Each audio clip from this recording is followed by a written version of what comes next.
Gun violence has been on your mind, especially with what's going on in Parkland and that shooting in that school. And then this week we had Great Mills High School. And one law that we're talking about right now would allow police to seize guns temporarily from somebody showing violent warning signs.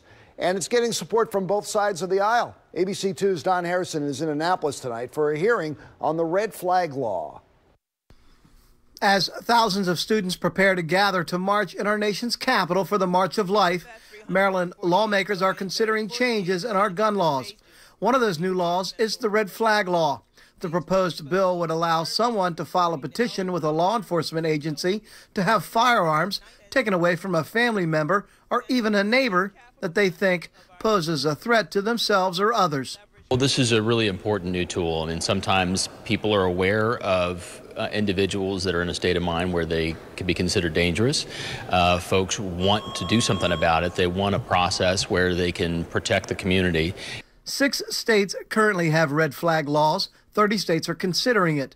To make this happen, a judge would submit an extreme risk prevention order, and that would allow authorities to confiscate your firearms.